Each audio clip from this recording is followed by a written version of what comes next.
to the place where I first received you. Take me back, dear Lord, where I first believed. I feel that I'm so far from you, Lord, but still I hear you calling me. Those simple things that I once knew, the memories are drawing me. I must confess, Lord, I've been blessed, but yet my soul's not satisfied. Renew my faith, restore my joy, then dry my weeping eyes.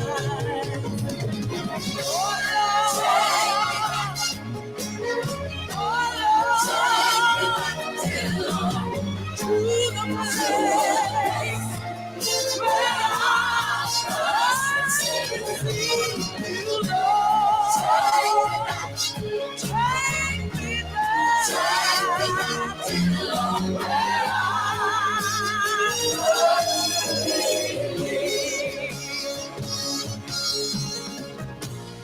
I've tried so hard to make it all alone. You don't have to worry, Jesus will be there in a hurry. And even your very life, he will defend. And when the troubles come your way, he will be your friend. Don't you worry. I'm going on in the name of the Lord. Eternal life we want.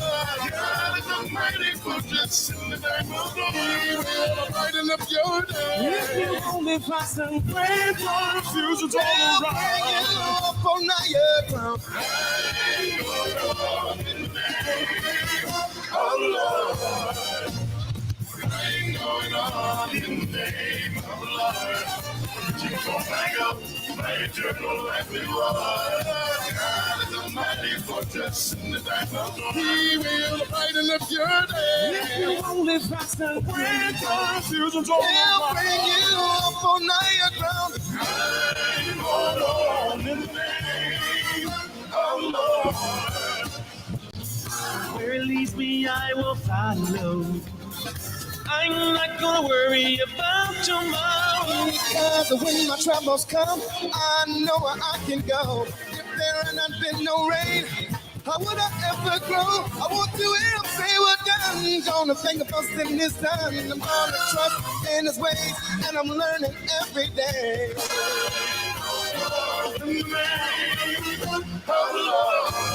Well, wherever it leads me, I'm gonna follow. I don't have to worry about tomorrow. Because when my troubles come, I know where I can go.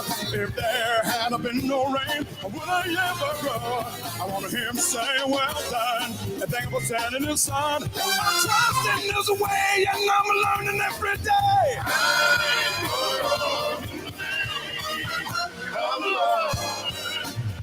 I'm going on in the name of the Lord. You are listening to Bitter Cup Media, where inspired, controversial conversation matters. Your broadcast will begin in less than 2 minutes. We thank you for joining, and remember, as iron sharpens iron, so one person sharpens another. Though he slay me, yeah, but I trust him. I'll trust in the Lord. Though talked about and misunderstood.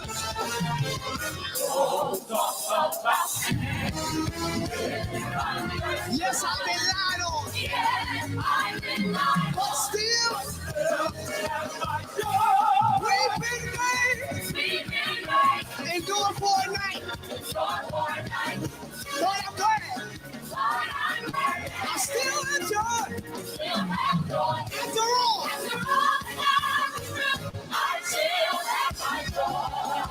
Everybody say, oh.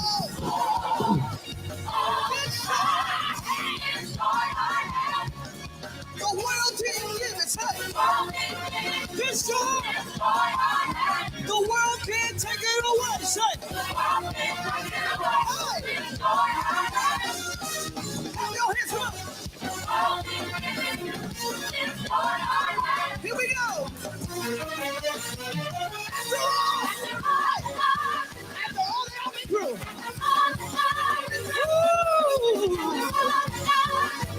I still have joy. Hey, still. I still have joy. Still. I still have joy. It's your boy G Morris hailing from deep, deep East Oakland, and you listen to Bitter Cup Media.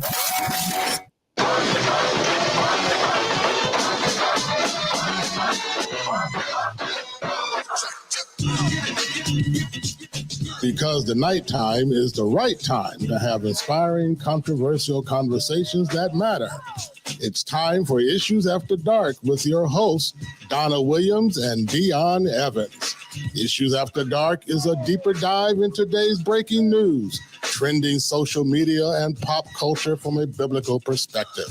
Gather your thoughts, get your questions ready. Your hosts, Donna and Dion, will be taking your calls via the Bitter Cup Media Zoom line, as well as interacting with your social media commentary regarding today's topics. And now, Issues After Dark with Donna Williams and Dion Evans. Hope you enjoyed your Memorial Day yesterday. Issues After Dark, Donna Williams, Dion Evans. Donna looking all radiant, like she got a boyfriend or something. Looks Ooh, that laugh. Y'all hear that laugh? That laugh was deep and heavy. That was a heavy laugh. Looks can be deceiving. Ah! That's all I have to say about that. How was your holiday weekend? Well, you know, it was a really good weekend. My daughter was, she's on tour right now, and they were in Sacramento, and she had the day off. So she took the train up, and I spent a couple of hours with her, had dinner with her, and laughed and talked. And then Saturday, met with some good-looking women from RMG days, had lunch and conversation. So that was good. And then what did I do yesterday? I didn't do anything. Why was I sitting here saying, what's RMG? I said, what women is she? Who's RMG? Lord. And Sunday, did I do anything Sunday? I went to church. Really good sermon on Sunday, kind of impactful. So I went. Kind of impactful. Kind of impactful. I'm still processing it. I mean, it was impactful, but I'm still processing a lot of it. Oh, I heard that as a pastor. Like, pastor, your sermon was kind of impactful. Like, kind of impactful. Okay. I'm still processing it. I'm still digesting it. But no, it was impactful, but I'm still processing. You're still opening the power of the impact. Right. Wonderful. Right. And what do I do with that impact of that sermon? Yeah. All right. Because it's not just about hearing, it's about doing, right? Right. Yeah. So I'm still doing it if it was right. I believe it was. There's been a lot more sermon bits hitting social media. Oh, yeah. You know, somebody filmed somebody's sermon and kind of like posted a little bit. Mm-hmm. And I'm like, I'm fighting the urge of critiquing. Don't critique. I got to, though. On certain level, I feel like I ought. Well, if the Holy Spirit is telling you critique, Dion, then critique. Well, I don't know if the Holy Spirit is telling me, but well, in that case, I don't know. You know, I don't want to be a ventriloquist, but I do believe that the people who hear some of this stuff and liking it, I'm like, that's not quite the scripture there. It's not how you would use that scripture there. Well, that is probably necessary. So you can put it out there. That doesn't necessarily mean that they will accept it or receive it. Yeah. But at least put it out there for someone. Did you see the video where Sarah Jakes Roberts' wig started to slip off, so she just took it off and continued to preach. I did not see that.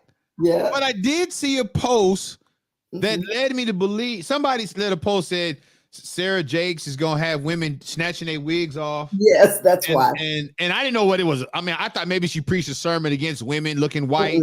No. European. I thought she kind of got Lauryn Hill in her. I didn't know what happened. You know? It started to slip, and she said she just snatched it off and kept preaching. So I can't be bothered with this, and just took it off. Had her wig. I respect that. On. Yeah, absolutely. I respect. I think female evangelists, female preachers, I think they should be their authentic self. Well, she was then. I mean, you know me back from the RMG days. I don't have a problem with anybody sharing the word. Share it if you know it. But don't look like Mimi from, Drew Carey show. Don't. Oh, gosh. That's an extreme. I mean, they don't look like if you can't be, if you can't, but I'm an equal opportunity offender. Yeah. I think pastors who are running around with beards as gray as mine, dying at, jet black, and airbrushing hairlines. Come on, bro. How you got time? How you gonna ask people to be authentic and you can't even be authentic? You can't even be you. You uncomfortable being you, but you want me to be comfortable believing you about the Christ. Come on, man. If you can't trust Christ for your hairline or without a hairline, I'm it's just me though. Yeah. All right, let's share with the folks what we're talking about today. Segment 1, Adarian Murray. I didn't want to do this. Yeah. I didn't want to do this one. I didn't want to talk about it. I didn't this. You talk about what could the police officer could have been experiencing to justify this. And then to find out that this 11-year-old boy was shot by the police in Mississippi after he's the one who called the police for help because his mother was in an argument in her house with an ex-boyfriend. Yeah. The police officer shot the 11-year-old boy. After asking everyone to come out. And then, look, Donna, I understand 11-year-old, but this was an 11-year-old boy who thoroughly looks like an 11-year-old. Looks like an 11-year-old little dough boy. Yeah. Oh. That's what a little dough boy. Oh. You shot that baby. But he asked for everyone. The policeman asked for everyone to come out. Why are you discharging your gun when you ask people to come out? Look, if you know the argument is between the woman and her ex-man, you've already identified who they are. Yeah. There's no threat. There's nothing. Whoa, wait. We leaving stuff on the cutting room floor. Yeah. Let's wait. Okay. But I did rip his comments. He was interviewed by a couple of people. And he shares about now that he's kind of trying to recuperate. Yeah. We're going to share a live effect of what he's thinking now that he's been shot. We'll share it live on air. Okay. Segment number 2, Elizabeth Holmes turns herself into a Texas prison. Wow. Now you're talking about a woman getting the privilege treatment. Yep. And I think she's getting some privilege that many aren't paying attention to. You do know that when this woman got busted, she had no kids. Okay. Nor was she married. Now she's got 2 kids and married. I got thoughts. Okay. I got thoughts. Segment 3. Yeah. I plan on having a funky good time in this conversation. Lord. That's why I put it last. God. I want to thump on Donna's head a little bit. We're going to talk about relationships. Cohabiting to make the ends meet. Cohabitating. Yeah. Okay. Cohabiting. Okay. Cohabitating? I don't know. Is it the same thing? I said cohabiting. I don't know. I have to look it up because Cohabitating? I don't know nothing about no cohabiting. Shacking. You well, I ain't got to question that one. well, that's clear. There's no To question. make ends meet. What? Good or bad idea? To make ends meet. Well, you know there's a double entendre right there, so let's not even touch that. I did not see. That's when you're too smart for your own britches. I didn't even see that. I walked into that one. I had my mouth open. I walked right into that one. Freudian slip. Wow. That's that. See, the Williams Hive, I tell y'all something else. Donna be cutting up. I always am good in tapping into double entendre since I had, even when I was a naive young girl, I always saw the second meaning behind something that was said. I don't know why. I just did. It's a gift. It's okay. A gift. Okay. Yeah. I mean, I know 20 years ago, you talked about cohabiting. Go back 30 years ago. Yeah. We were preaching on the subject of cohabiting. These were like taboos. Oh, yeah. But now marriage is not happening. And people, and I wonder if people who are cohabitating, I wonder if they think, well, it's no different than marriage. Because a lot of these people who are choosing to cohabit are ex-failed married folks. Then they're afraid of that commitment. Well, I mean, that's why I want to talk about it, because I have so many. I shouldn't say I'm getting tired. Yeah. But I am getting a little frustrated with folks trying to display the happiness of marriage when we know y'all not even committed to each other. Yeah. Yeah. And I guess there's a little jealousy in me. Because I'm tired of seeing some guys with their third happy relationship. I'm like, I've been in the same relationship, marriage, for nearly 30 years. Yeah. I don't get no time out. I don't get no break. I don't get, I'm going to spend 4 years with her, and then I'm going to spend 6 years with her. I don't get that. Well, here's the issue right there. Wow. Did you hear that in the background? No, I didn't. Did you hear that? What? In the background, somebody yelled out. I'm not going to tell you who it was. What did Amen Corner say? Somebody yelled out in the background, do you want it? Oh, you half of you. I love it. I love it. Well, I can't stand off-screen guests. Do Just you making want hella noise on the broadcast right now. I'm just saying. So we're going to talk about, because I wonder if the needle of cohabitation, cohabiting, shacking, whatever term you want to use is comfortable to you, you know what I mean, has the needle moved? Are we more understanding because the ends need to meet? And I'm talking about literally the ends need to meet and the double entendre. Yes. Sometimes you got an itch that needs to be scratched. Or like a former RNG host said, you got coochie cramps. I'm just saying. We're going to talk about all that. First, we got a break. Issues at the Dark, Donna Williams, Deion Evans. We'll be back.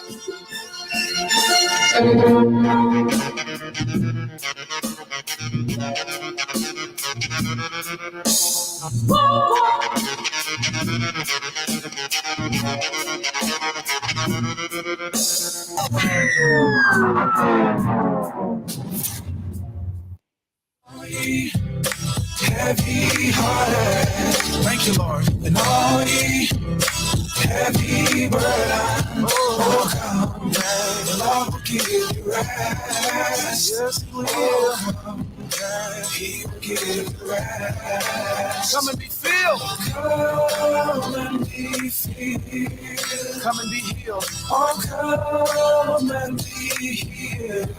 Come and be filled. Come on, y'all. Oh, come and be filled.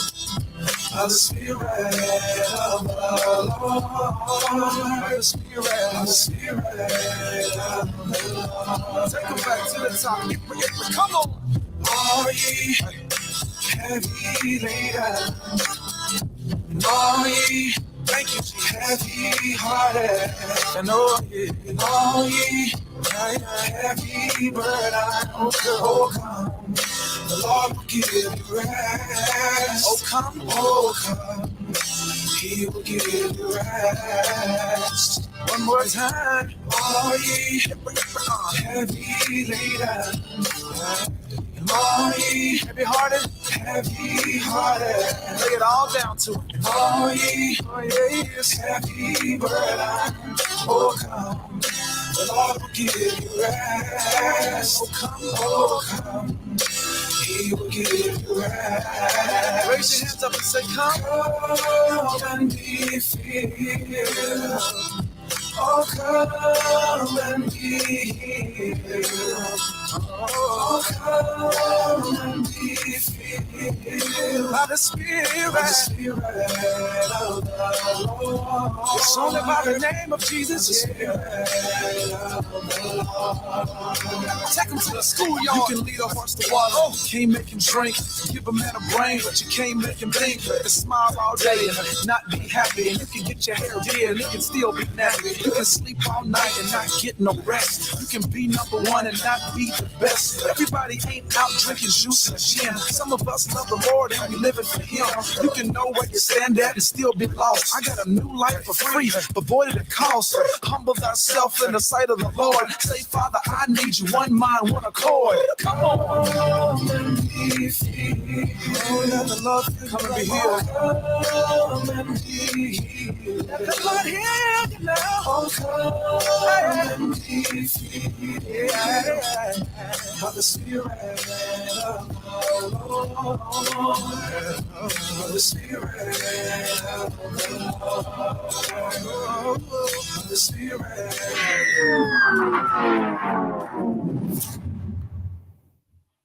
Cry Jesus, not me,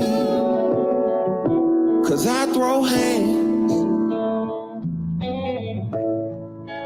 Try Jesus, please don't try me, because I'm fine. I know what he says. It's Issues After Dark, Donna Williams and Deion Evans. Donna, let's get into segment number one, Darian Murray. Yes. We gonna have to scrap. You know, I don't condone violence, but what would keep me as a parent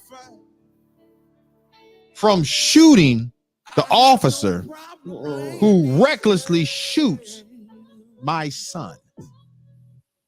I mean, can you imagine calling your son in the house, handing him your cell phone in the midst of a heated argument with an ex?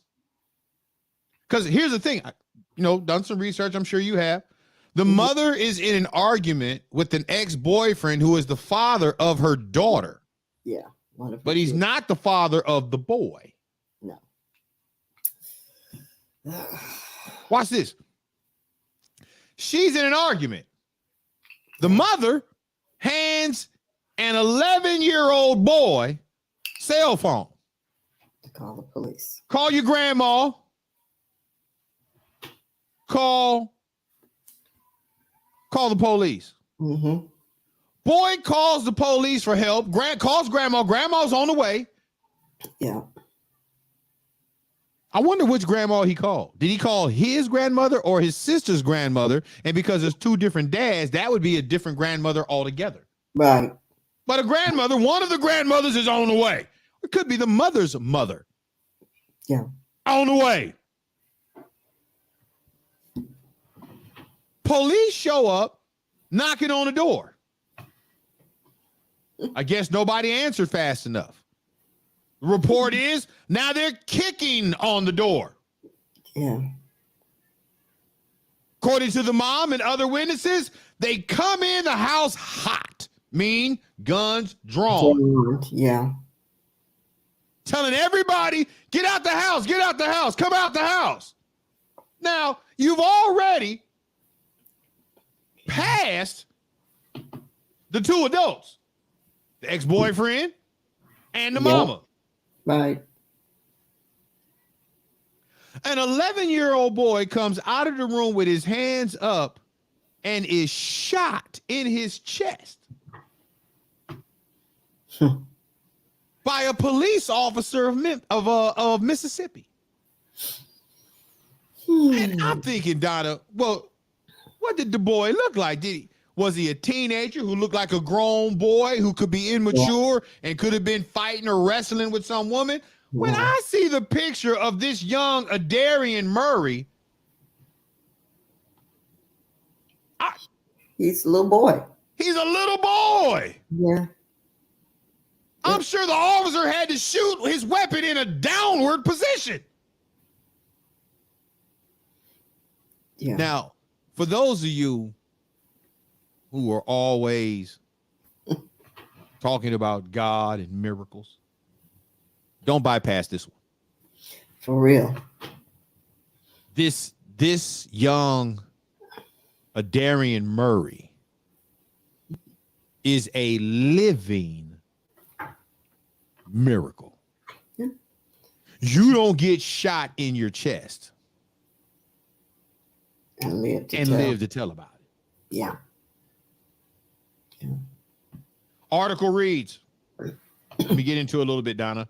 11-year-old boy who was shot in the chest by a Mississippi police officer after he called 911 for help says he began praying and singing during what he thought would be the last moments alive while his mother pushed down on his wound to stop the bleeding. Hey, stop right there.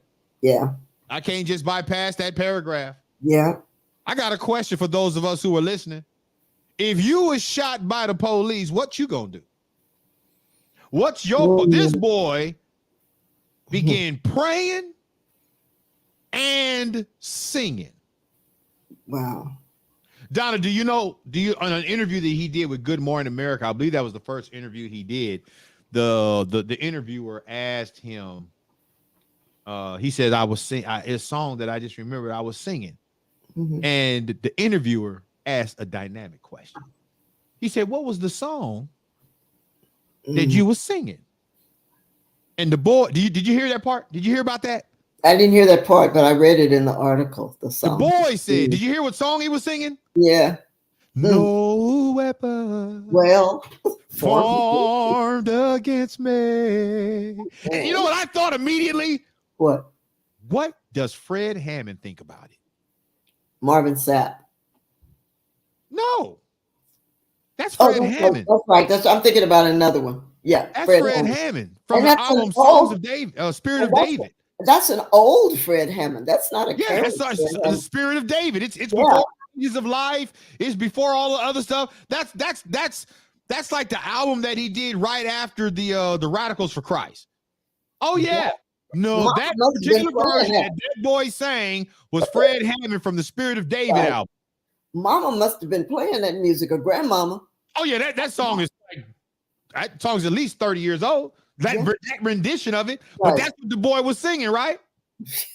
Come on now, Donna. He's singing that song while believing he's gonna die. Adarian Murray saying the gospel song "No Weapon Formed Against Me Shall Prosper" in the moments of his May 20th shooting. And that's what he told the interviewer. He told his mother to tell his family and his teacher he was sorry for what he did. Because he thought he was dying. Thought he was dying. Confessing. This boy is sitting up saying, I know I'm not perfect at 11. I know I've done some things wrong to my teacher.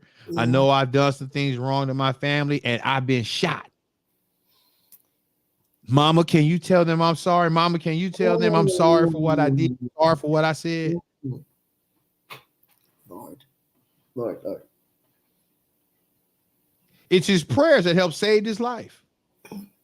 But the thought of what could have happened still haunts him. Yes. See, that's where that's where I get a little, tempered. Yeah. I'm excited that this 11-year-old boy had the fortitude of faith. Yeah. But when I get past the fortitude of faith, I have to ask the question. Once I get past the excitement that he lived, I gotta ask the question. What circumstance existed whereby he should have been shot? None. I mean, Donna, help me. Can you think of a conceivable, possible motive whereby an 11-year-old boy is shot by the police? It comes right back to the excuse they always give. I was afraid for my life. Even though you asked people to come out, which means that there should have been people coming out. No reason for you to shoot. You asked people to come out. Good point. You didn't even wait. You just shot. Yeah, that's troubling on so many levels. Yeah. Back to the article. Nearly 9 days after the shooting, Adarian told CNN that he has pains in parts of his body, has trouble breathing, and isn't able to do things like run or jump, but he's alive. And that, he said, is because of the grace of God. This boy sounds like a little youth preacher right now, don't he? For real. He might be preaching next week. Who knows? Listen to this. Listen to this quote. I think God has a plan for me. I don't know it yet, he said, but he will know it soon. Oh my goodness. Powerful. Now I really hope. Y'all don't push the boy into the pulpit. Don't make him a junior preacher. Don't do him like that. Oh God. Yes, he was shot. Should he have been shot? Absolutely not. Did he survive? Yes. How did he survive? He believed God. Yeah. But don't prematurely throw the boy in the pulpit. If he wasn't in the pulpit Sunday sharing his testimony, he'll be up there.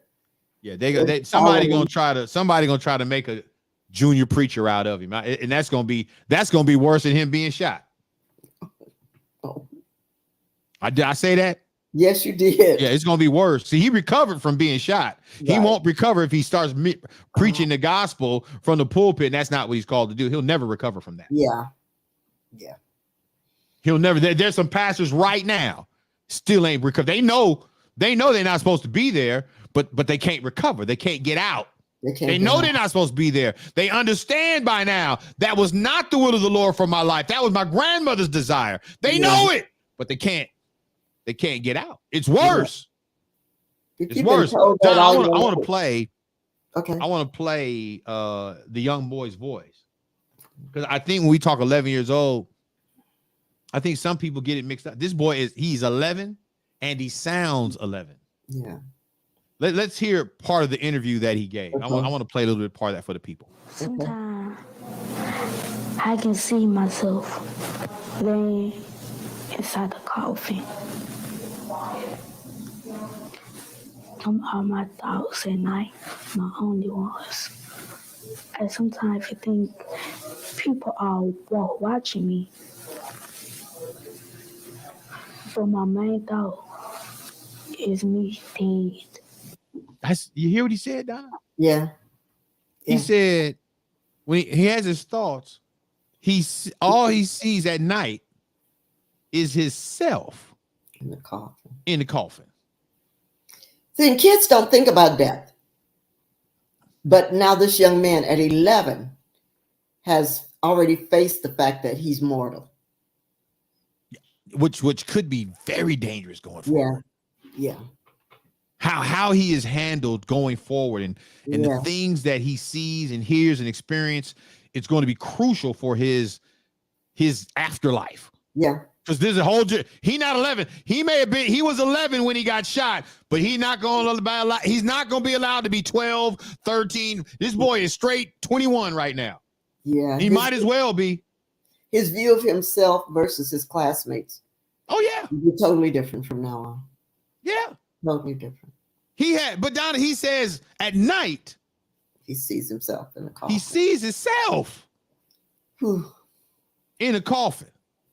And He you know feels what? like people are watching him. Well, that's going to be true everywhere you go, young man. Oh yeah. When people realize that you're that kid, they are going to be staring at you. They are going to be watching you. Yeah. Because you're a miracle. Yes. I guarantee you there's some people right now saying he wasn't shot. Really? He was shot by the police? This boy was shot. Yeah. I mean, a bullet, wherever it hits you, is shot, but in the chest. Yeah, he was shot in the chest. Yeah. Mm-mm-mm. Let me tell you something about Indianola. My father was born and raised in Indianola. Mm-hmm. It's about 38 miles from Money, Mississippi, where Emmett Till was taken. And it is a part of the county that is known as the most violent county in Mississippi, Sunflower County. And the only reason I know this is because I've been doing some research on my father's that side of the family. But Indianola is in Sunflower County, Mississippi, that had the reputation, I don't know if it still does, of being the most violent county in Mississippi, 38 miles away from Money, Mississippi, where Emmett Till was taken. Did you say it's called the Sunflower County? Sunflower County. What is that? Does that mean anything specifically? I don't know. I didn't do any research beyond that, but I just thought it ironic that the most violent county in Mississippi was known as Sunflower County. Wow. Yeah. So, wow. Whether what shocked me? Yeah. Because we're starting to see this trend uptick in America. The cop was black. Oh yeah, I saw that. Yeah. What? He's black. Yeah. You know how many years, how many decades we have gone without an unarmed, unaggressive assailant being shot by somebody black? You know how long we have gone in this nation without any of those stories? Now we got 5 in Memphis. Yeah. Well, they didn't shoot him, but they beat him to the. Well, they killed him. They didn't shoot him, but they killed him. Yeah. Your brother Tyree Nichols. Yeah. And now you have a black cop who, according to reports, 2021, he was named the cop of the year. Wow. 2021. This man was just decorated as cop of the year, and now he has shot an 11-year-old boy. Now, here's what's interesting also. Yeah. What's his life going to be like going forward? Because I get the idea that Indianola, Mississippi, where this took place, it's not that big of a city. No, it's not. It's a place where you a police officer, everybody knows you. Yeah. Yeah. As a police officer, you're a son of the town. Where does he go from here? What does he do? I know that the family is requesting him to be fired and the police chief. Now, I don't know why they want the police chief fired, but they definitely want him fired. I get why he should be fired, but unless the police chief was there, unless the police chief is trying to justify it, I don't quite know yet why they want the police chief fired. But I get why he shouldn't be working in law enforcement. Yeah. I get it. And I don't have any less feelings because he's a black officer. Man, he could have shot a white kid. I'd have been like, 11-year-old white kid? Why would you shoot a kid? Yeah. That quick to shoot. What kind of fear is in a person that they would become an officer and then act on it? Yeah. So the family, I believe it was today, they filed a $5 million lawsuit. I mean, that ought not even make it to court. Oh, the mayor already said we will make them whole. We don't have $5 million at hand right now, but I'm pretty sure we're insured. So you ain't got to give him $5 million and a dump. Give that boy $1 million over the next 5 years, or give him $500,000 over the next 10. Yeah. Because he's not going to be the same. This kid can't get a job at Starbucks when he turns 15 or 16. This kid can't work at a car dealership. He can't. There's a lot of things this kid is just not. I don't even know if he can stay living in Mississippi after this. Yeah. In Indianola, again, small town, mostly rural. So, yeah.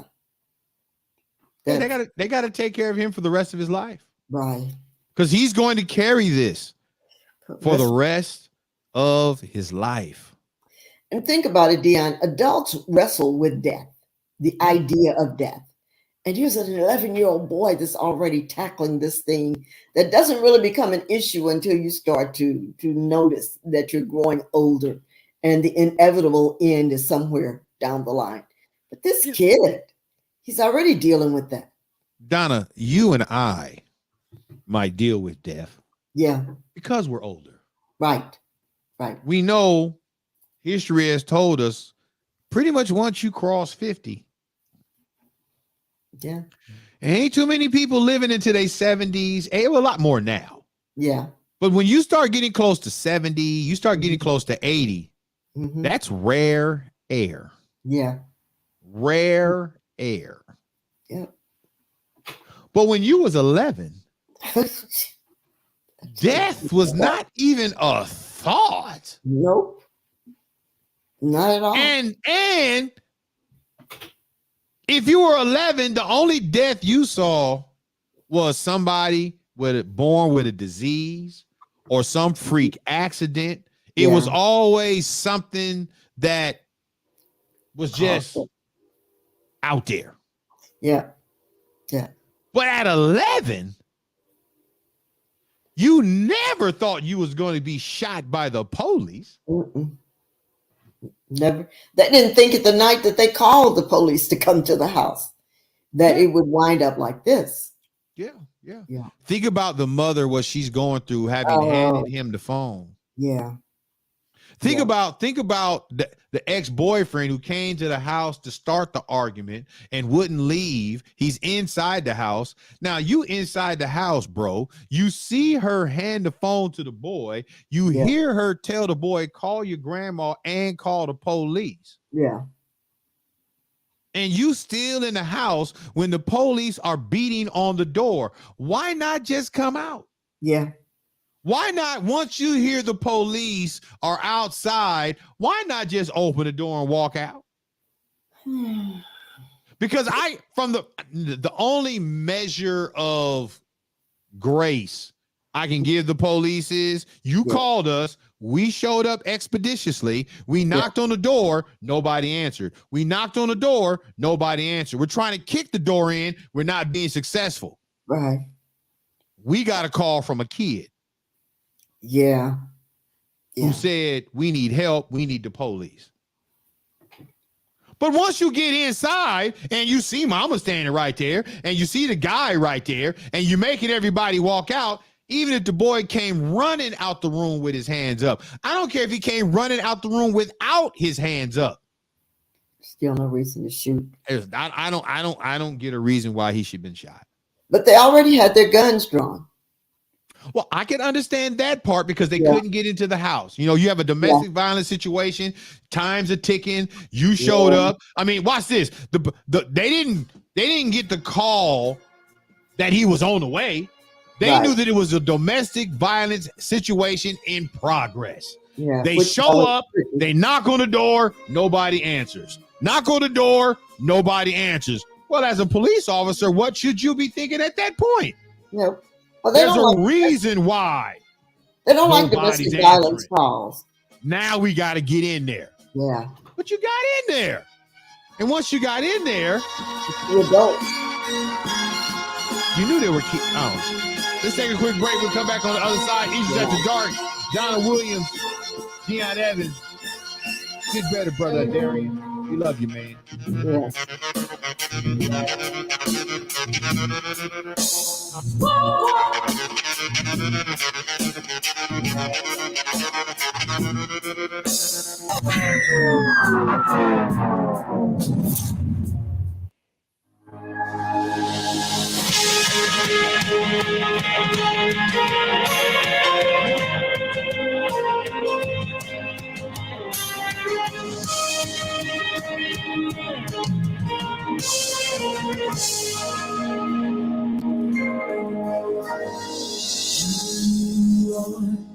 You are worthy, and no one can worship you for me.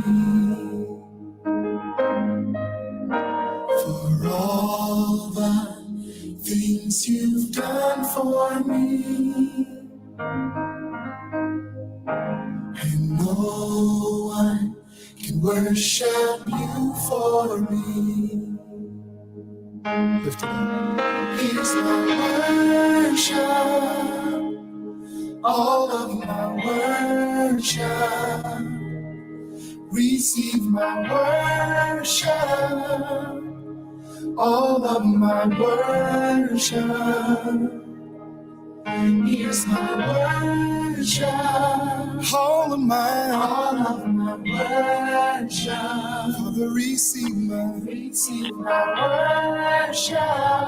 all of my worship.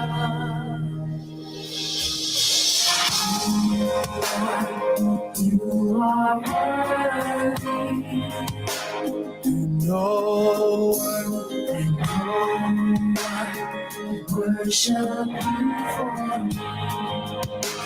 For all the things you've done for me. No one can worship you for me. Come on, let's sing it out in this place. It is my worship. Say all of my worship. Receive my worship.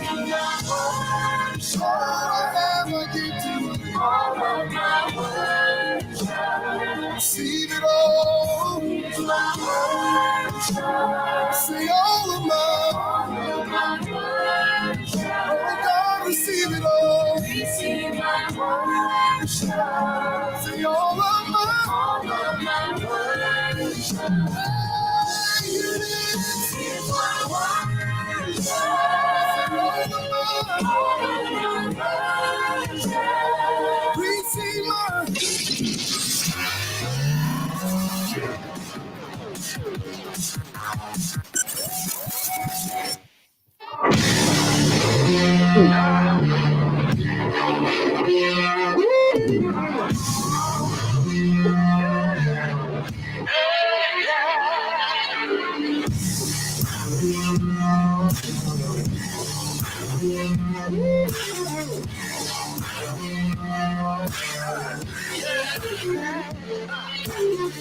Here come more back top, he come grooving slowly. He got juju eyeball, he one rolling roller. He got hair down to his knee. Got to be a joker, he just do what you need. Yeah. I had to bump me some Gary Clark Jr. right there. That brother can play that thing, can't he? Yes, indeed. Yes, indeed. I'm just saying. Play, He brother. took that Beatles jam and he put some stank on it. Yes, indeed. Issues After Dark, Donna Williams, Dion Evans. Donna, let's wrap up segment number 1 and move on to segment number 2. Okay. Any other thoughts you have about the Adarian Murray?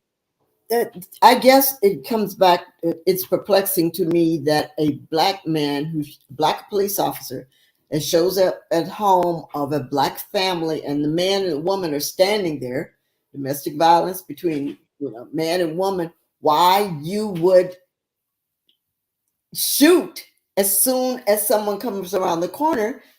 Because the adults are standing right here. Why aren't you questioning them? What's going on? Is there anyone else in the house? Rather than just when they come around the corner shooting. I don't get that. That it almost is like you had your finger on the trigger and just the family said that he came in hot, that the police came in hot. Yeah. Here's the thing: there was a rookie officer. The rookie officer didn't shoot.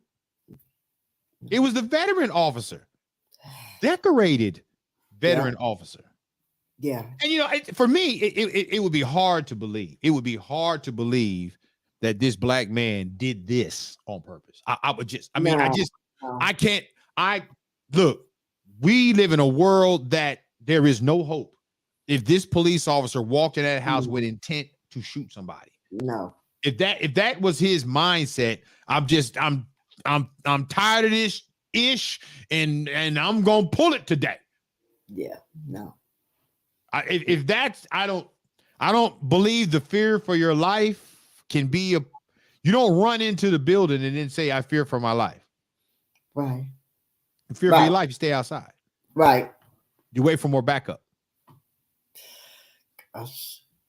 I don't know. All right, let's go to segment 2. Segment 2. Yeah. Elizabeth Holmes. Today, she turned herself into a Texas prison. And this has got to be a federal prison. Yeah. What's interesting to me is the amount of privilege afforded to her in consideration for the crime she's guilty of committing, Donna. Yeah. Yeah. Are you up on her and this whole Theranos thing? I went back and did some review. I watched a video that followed from the time she was 19 and came up 19 now and came up with this quote unquote product, for want of a better word, that could sample blood and come up with 240, I think it was, issues just from this one drop of blood, right? Diseases you could determine. But the way she was set up, getting, money to people to invest, but she each time said, you can't ask questions about my process.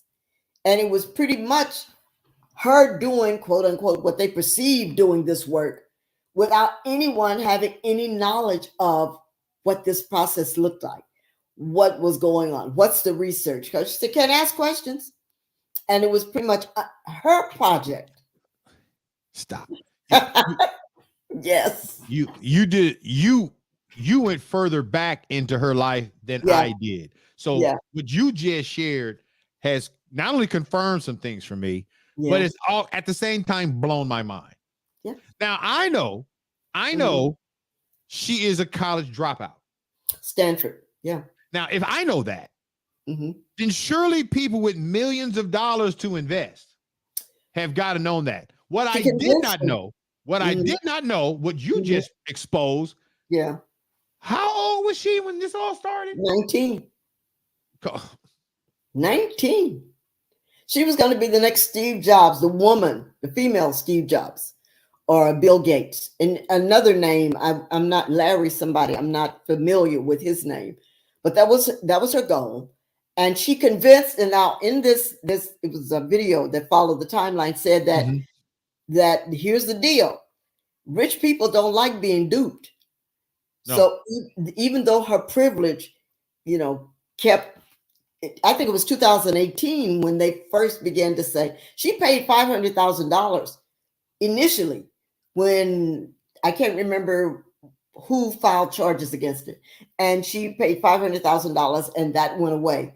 But then the charges in 2018 showed up and they kept following through and following through. Rich people don't like being duped. It was what the video. So did you pay attention to what those charges were about?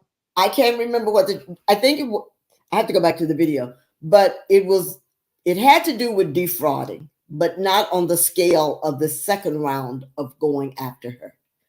She paid $500,000. That went away. But then when there was no return and people started to do research, agencies started to do research, and information started, she was using equipment, someone else's equipment. It wasn't anything she had created herself, and she was on Time. She was Forbes. She was on the cover of Forbes. She was on the cover of Time magazine. She was, number 435 self-made billionaire, not millionaire. Yeah. Using 19 years old. 19-year-old. And I have to say it this way. 19-year-old white girl. Yep. Drops out of Stanford. Yep. Because she has created an instrument that allows you to take a single drop of blood and it determines a diversity of diseases. Yeah. 240 is what she presented. 240. I didn't even hear the 240. I was thinking like it could maybe figure out 6. 204. Look, Donna. Do you believe Oprah Winfrey post her broadcasting life? Do you believe that she would ever be believed on that level? Oh, not even at her age now, no one would believe her. But at 19, no, I know at 19 she'd have been, she'd have been punted like a football. Right.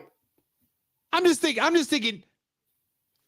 President Barack Obama, who served 2 successful terms, 0 indictments.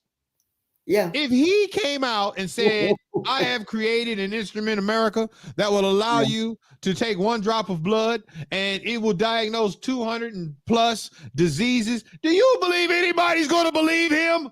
Yeah, let me retract. Not 240. It could be used in 240 different lab tests, which I guess is saying the same thing. Same thing. Same thing. Yeah. A single drop. Single drop. Here's the thing. Prick. The other thing they said about her, and it was really an interesting video, is that her voice was lower. She has a really low voice. And they said that it seems like this was part of her presentation, to have a low voice for a young woman. That's when I first heard her speak in the video. I went, oh, that voice.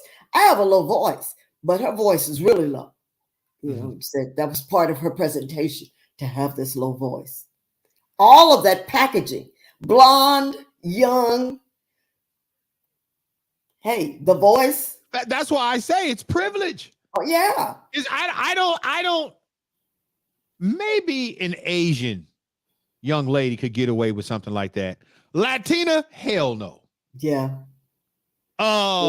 Samoan or Hawaiian, hell no. Yeah. Black, absolutely not. Yeah.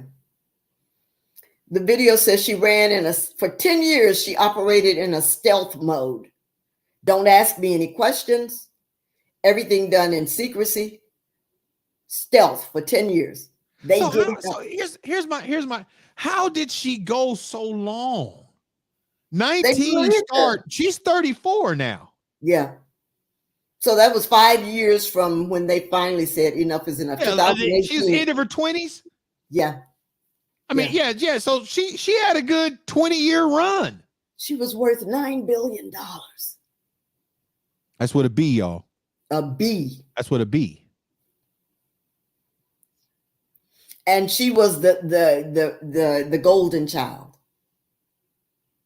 But in the end, she was a fraud. Big time. And watch this. She was a fraud with no children and no marriage. Yeah. Now she gets busted, which means a lot of this money is going to come crumbling down. They're going to find her money. Oh, they after everything she has. Assets, everything. But if you give money to your kids in your kid's name, you can't touch it. Yeah. Yeah. I don't know if she can give money to her husband and it not be touched. I don't know if there are particular financial situations or offshore accounts that can't be touched, but she's going to do 11 years. I doubt 11. Yeah. And even the doing of years she's going to do, it is not going to be no hard time. Yeah. It's a minimum She security may scrub prison. a toilet that won't even be really dirty. It's a minimum security prison. So look, I read the article about her inmate. She's in there with a woman who got caught up in January 6th, and she's in there with some reality TV star that got caught up in some tax situation. Right. Real Housewife of She's the hardest criminal in there. Her criminality is the longest run. Yeah. Yeah. Exactly. It's cushy. Yeah. But how many people's lives this woman destroyed? And I'm not talking about the people who invested in her. Shame on you. You should have. Because you would not have invested in Oprah, nor would you have invested in President Barack Obama. You would not have invested in Salma Hayek. You shouldn't have agreed to those terms. How can you agree to terms that you don't need to know? I have the final say so. I do this in privacy. I'll let you know what I want you to know. How could you agree to those kind of terms? This woman is good at what she did. Well, I mean, you can be good at what you do when you already start out with a level of privilege that nobody else has. Yeah. That's my point. My point is, it's not that she's smart. Yeah. She's a con artist. Yeah. She's great at being, and she has been a con artist long before she was 19. She just perfected it. How do you perfect something like that at 19? Do you realize that some of the biggest money makers in the world gave money to her? Mm-hmm. Mm-hmm. And they don't want to dollars. Millions. All to discover she made it all up. Made it all up and lasted so long. Having made it all up. 20-year run. Yeah. And had she got out, see, the problem with a con artist is the con works so long, they don't get out of it because what does the Bible say about money?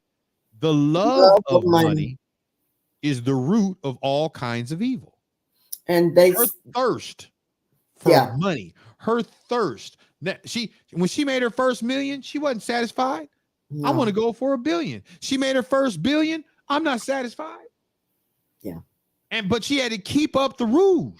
She had to keep, moving the ball around in the walnut. Plus your star is ascending. That is, high profile people looking up to you. Your pictures, you're on the cover of big time magazines. Yep. Your name is being mentioned in the same sentences as some of the greats. Steve Jobs and Bill Gates. Yeah. So we believe, and we're finally going to give the woman the break that we haven't in the past, and believe that this woman is capable of doing the same thing as Steve Jobs and Bill Gates. I wonder what the case is against the national outrage against Bill Cosby and Harvey Weinstein. Mm-hmm. Because those cases start to break. Yeah. Right as they start to find out about her. Mm-hmm. But I wonder what their cases like theirs, I wonder what it did for some push to get some woman up to the top. They had already, Martha Stewart had already come crashing down. Yeah. She can't crash down on insider trading. Yeah. 2 weeks ago, she's on the cover of Sports Illustrated swimsuit edition. Mm-hmm. And the trade-off, I guess, is 2 weeks after that, Elizabeth Holmes is now going to federal prison. Yeah. Here's what was interesting to me. She's supposed to already be in prison. Yeah. She's 2 years. Do you know what her excuse was? What? For requesting not to go to prison? What was it? She has kids. But she had no kids, no pregnancy. Right. During this 20-year run of lying, this 20-year run of con artist behavior, she didn't have time for kids. Yeah. Now she has 2 kids, and they will be 11 years old if she does the whole 11 years. But I guarantee you she has money already set aside in their names that they can't touch, and she will have custodianship over once she gets out. She has served her time, and she'll be able to keep that money. This woman is no dummy. She has had time to figure all of this. You've given her time to figure all of this. She knows you're going to come after assets and money. Hey, this woman was worth $9 billion. And now they're saying, they probably won't get anything. It's more like the number that they project of going after her for is just a fake number. That they won't get anything near what they're saying. So let me ask you a question, Donna. Mm-hmm. You can go back in time. You're 19 years old and do the exact same thing, get the exact same results. Would you do it?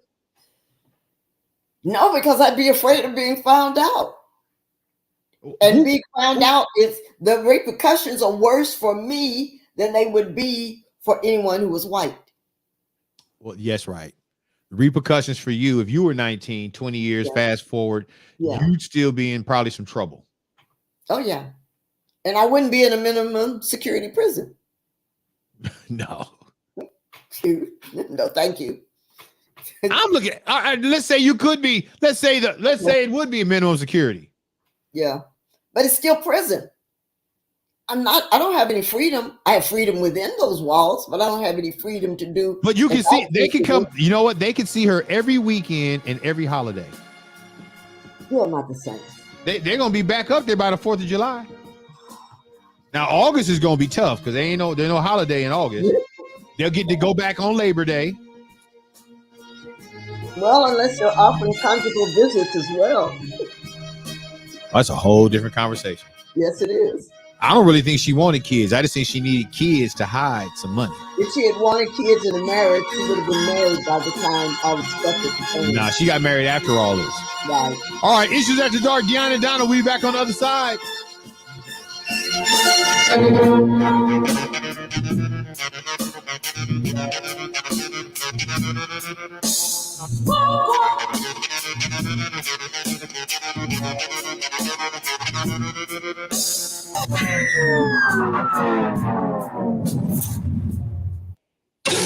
I'm Mo Kelly. You are listening to Issues After Dark with my friends Donna and Dion. You are good, and your mercy endures forever. Say it again, you are good, and your mercy endures forever. Now, come on, clap your hands and shout if you believe it tonight. Come on, everybody.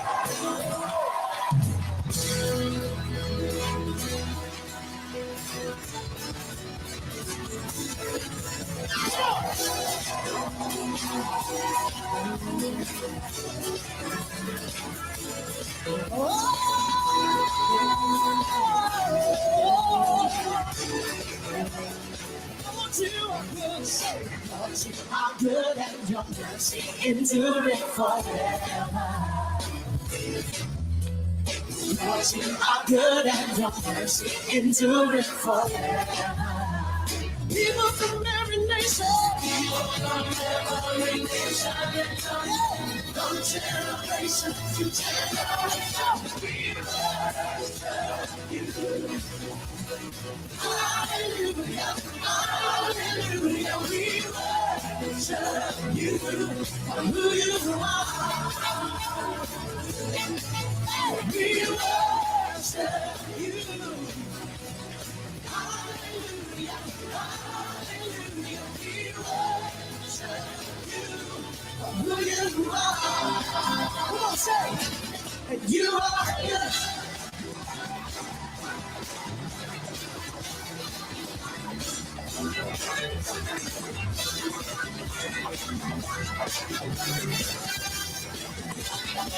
What you are good, say, are good and your mercy enduring forever. Come on, don't stand around, get involved in it. Say it all to you, are good and your mercy enduring forever. Yes, Lord, yes, Lord. People from every age.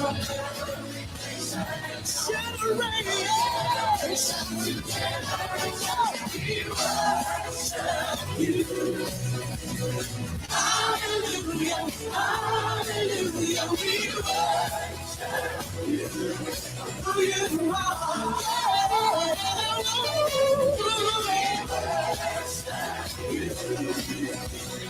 hallelujah, hallelujah, we worship you. Who you are, come on, shout it. And you are good.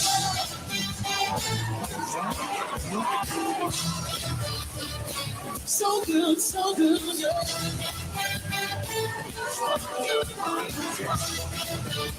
Put your hands up and say, you are good all the time, and all the time. You are good, yeah. You are good all the time, all the time. You are good. Say it again. You are good all the time, all the time. You are good. Yeah, you are good. Yeah. All the time. Woo! All the time. You reach for good to you. Lift up a shout and praise.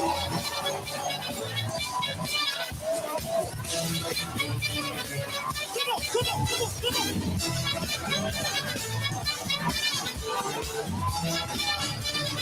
Lord, you are good, say. Lord, you are good, and your mercy endureth forever. Lord, you are good, yeah. Lord, you are good, and your mercy endureth forever. Lift those hands high, come on, bless the devil. Say, Lord, you are good, you are good. Mercy endureth forever. I'm looking at a generation who knows how good he is. Lord, you are good, yeah. Mercy endureth forever.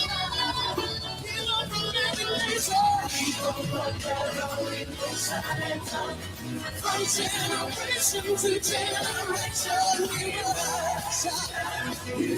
Hallelujah. Hallelujah. Hallelujah. We worship you for who you are. Oh yeah, oh yeah, oh yeah. We worship you. Hallelujah.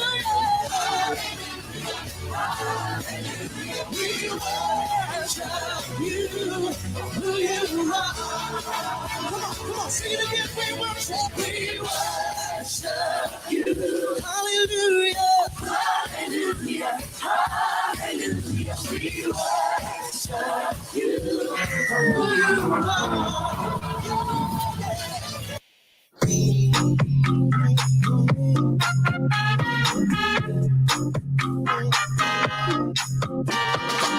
When I move my body just like this, I don't know why, but I feel like freedom. I hear a song that takes me back, and I let go with so much freedom. Freedom, I'm gonna get, cause it's my freedom. I love how you talk, you speak in my language. That brother right there. That Baptiste? Yeah. Yeah. That brother's different. Yeah, he is. I like him a lot. Yeah, He's different. He's good. He bring it. He bring it. I like his style of music, his blend of vocals and all that type of stuff. Very eclectic cat. Yeah. Very eclectic. Hey, you know, I was the other night, the wife and I, you know, trying to go to sleep. I forget what day it was. I think it was Saturday night. And I just started playing all the old school slow jams. Grief. What you trying to start? I wasn't starting nothing. I wasn't being like Michael Jackson. You know, you want to be starting something. Gotta be starting something. I was playing a lot of Stevie Wonder. Oh yeah. Yeah. And I'm very excited that we still have Stevie Wonder. Yeah. You know, last week we lost one of the great icons, Tina Turner. Yeah. And when I was a kid, I first got turned on to Tina Turner because I found out my grandfather liked her. Oh. Now, it would be my grandfather liking Tina Turner, I guess, would be akin to me liking, I don't know, Cardi B or something. I don't know. Beyonce. Yeah, maybe. Because it's like the age difference is so. But I remember my grandmother saying, "Oh, Earl, the only reason why you like Tina Turner because you like her legs," which everyone did. Which I didn't at that time. Young man. I might have been single digits still. Right. I had to be single digits. And I remember thinking, "Oh, you can just like the legs. You can just like the legs of a person." Yeah. And I didn't know who Tina Turner was. I mean, it wasn't until I got a little older and I love the song Proud Mary. Yeah. What is it? Left a good job. Left a good job. But I like it with Ike. City. I like the Ike version. Yeah. I like when she says, "'Cause we're rolling." And he says, "Rolling." She says, "Rolling." He says, "Rolling down the hill." I now again, he was dude. What he had his issues. Yes, and I don't highlight his issues because she survived and was so much great. Yeah. I wasn't really a Tina Turner fan except the fact that I kept having this reoccurring knowledge that my grandfather liked her. So she kind of just like really, really grew on me. And I don't think I ever got really excited about her legs, but I liked her. I didn't like the song "What's Love Got to Do with It." Well, yeah, she was coming out of that, and so it's like, what's love got to do with? But Yeah, what is was it? that But like the Eat the Cake anime kind of situation? Is that what she came out with that? Yeah, that was her hit. After, because there was a period of time when no Tina wasn't heard from. When she came out of it, there was just this period of time, and they're like, "What happened to Tina Turner?" And then suddenly she comes out with "What's Love Got to Do with It?"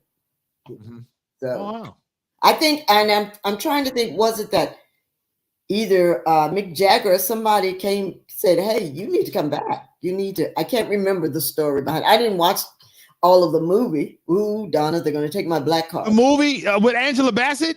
Yeah. I didn't watch all of it. Oh, man, Angela Bassett acted her butt. Yeah, the parts I think the only reason why she did not win was because she didn't do any of the singing. She didn't do any of the singing. But there are other movies where people have gotten awards and they didn't do the singing. No, not in an epic film. You ain't winning no Oscar if you didn't do the singing. That's Grammy work. That's, for me, that would be, give her a Grammy for doing the singing, but give her an Oscar for the Oscar's supposed to be about the acting, isn't it? Yeah, but you got to be able to sing. Did you see the Netflix movie? I think it's Netflix. On Whitney Houston? No, not yet. What was the title of that movie? Not How Will I Know? Whitney? It's not Whitney. It's named after one of her songs. It's not I Want to Dance with Somebody. I think that's what it is. I Want to Dance with Somebody. Yeah. And it goes into this whole thing of it exonerates Bobby Brown. Well, yeah, the brother did that after Whitney died. Yeah, but you don't find that out till after she's dead. After she's dead. Yeah, they blame Bobby. Yeah, what I found interesting was Whitney Houston was not smart for marrying Bobby Brown. She was not smart? Nope. Why? She married him after he had told her, like, he asked her, "Would you marry me?" She said yes. And then he said, all secrets aside, my ex-girlfriend, she's pregnant with my baby right now. Yeah. And she was angry about that. Yeah. But she went into this bad boy phase. But I think one of the reasons what they show in the film is Whitney Houston was like at the Soul Train Music Awards or something like that. And got booed. Oh. Her name came up, person as one of the person's names to win the award. Yeah. Nominees are Whitney Houston, so and so and so and so, and she was booed, and she was shocked. Wow. About being booed by black people. Wow.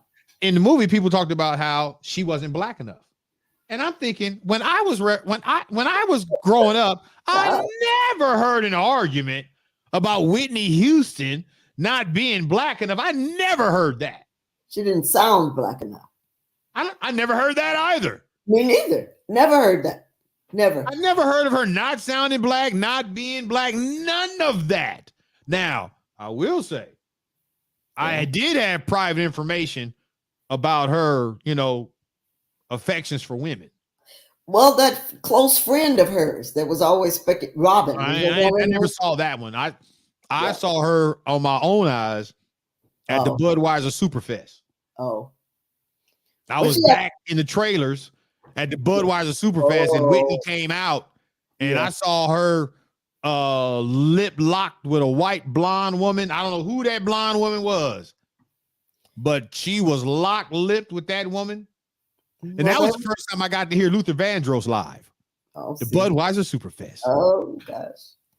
All these groups coming out, all these groups doing their thing, and then Luther come out there by himself. And killed him.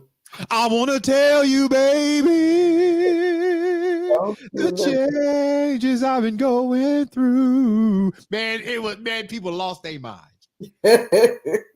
People fell in love who weren't even there together. Missing you. I did Luther Vandross, boy. Yeah, he was good. He was good. Yeah. I'm just so anyway. Mm-hmm. We're playing this music in the bed. Yeah. Just, I'm thinking, I'm playing music. My wife is grooving, next to me. We're not even looking at each other. Just laying there. And I'm just playing music. And finally I said, you know what? Let me play the song that we first danced to when we got married. I want to see if the lyrics still hold up. Song by Brian McKnight. Oh, yeah? So the song says, there will never come a day you'll ever hear me say that I want or need to be without you. I want to give my all. And I'm sitting there just soaking in these lyrics because I'm 25 years old. Yeah. And yes, well, I'm 24, about to turn 25, and in a week. And I'm like, yes, these lyrics hold up. Life wouldn't mean a thing. Without you, without a happy song to sing. When I look into your eyes, then I realize that all I need is you in my life, because I've never felt this way about love before. And I'm just near tears. Yes. I turn over to engage her by talking about this song, and that girl is calling on pigs and hoes. She ain't nowhere near time and space with me. Nowhere. And I wanted to get mad. You're supposed to be in this. We're supposed to be experiencing this together. And that's what marriage does. She checked out on me. That's what marriage does. The expectations are not always met. Yeah. Mayete, she says one of my favorite songs. Mayete was in my wedding. Oh, okay, now. Yeah, she was causing problems at the wedding, though. Uh-oh. See, there you go. She was the maid of honor. I think she was Mayete was probably 19, maybe 20. And I'll never forget it because the young men in Southern California are not used to seeing Oakland girls. And by this time, was it Sir Mix-a-Lot? Who was it that did the song LA Face with an Oakland Booty? Or you asking the wrong person. LA Face with an Oakland Booty. LA Face with an Oakland Booty.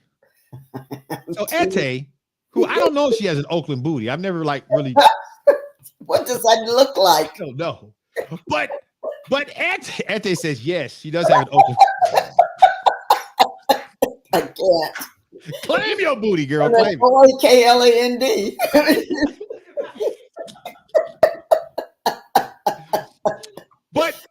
But for me, Ete is a little girl. She's Letitia's little sister. But I hadn't seen her in probably a year or so. She comes to the wedding rehearsrsal wearing Daisy Duke shorts. Oh, wow. Oh, wow. With the front of them flipped down, and she had a sunflower tattoo. Now, I could be making this all up, but I swear this is what I saw. And my friends are losing their minds. Oh, wow. I'm like, I don't have time to engage this. Number one, I don't want none of you can date her. She's off limits. Yeah, no. But I remember the brothers in the church losing it. And then what didn't help is the older sister, Lana. Lana is your be careful now. You telling ages. Be careful. I'm not gonna tell her age. Lana is your stereotypical light skin. Stereotypical. What? From a Southern California perspective. Oh, okay. I'm talking from Southern California perspective. I think about Tasha Dubois. I think about this girl that we had in our high school named Cherry. I think her name was Sherry. We called her Cherry. Just bright, almost look white. Light bright, almost. But they're white. built like black women. Yeah. And so you got Ete there, and you got Lana there, and they're the bridesmaids. Oh, Lord. And with my sister, who's chocolate. Yeah. My sister is the chocolatey version. But she's from SoCal. They already know her, and they know that because she's off limits because she's Beyonce. She can't, but she hates that. She hates that. I think even this day she hates that, and she's been married successfully with kids. But I remember when we got married, this was the song that I would be listening to in the car when I would be driving from Orange County to exit Nordoff or Osborne, depending upon what freeway I took, to go visit Letitia at Cal State University Northridge. And I remember thinking, that's the song we got to dance to. That's the first song. That's your song. So I wanted to see if the words held up. And I was, to my surprise, those words, she has never heard me say, I won't be with you. I won't be with you no more. Yeah. She's never heard that. The D word has never come out my mouth. And I'm proud of that. Yeah. Now, that may be, other people, that may not mean anything to them. I'm proud of that. And for those of you who are listening, I know this segment isn't part of our segments, but it's setting up the segment where I'm going. Believe that. Yeah. So I could have gotten offended. Here I am having all these wonderful thoughts. I'm in my feelings. I'm just so excited that our marriage song is on and is bringing back these fond memories. And we've raised each other. Yeah. How many people can say that? We've raised each other. We are who we are because of who we are to each other. Yeah. Has it been honky dory? Hell no. I think there's been times where both of us thought, I'm fearful for my life. I'm gonna shoot you. I mean, I'm just saying, I'm facetiously, not literally. Yeah. Although I've never pulled a gun. She has shot a firearm before, not me. Yes. There's only one person in this house has ever shot a firearm, and it's Letitia, not me.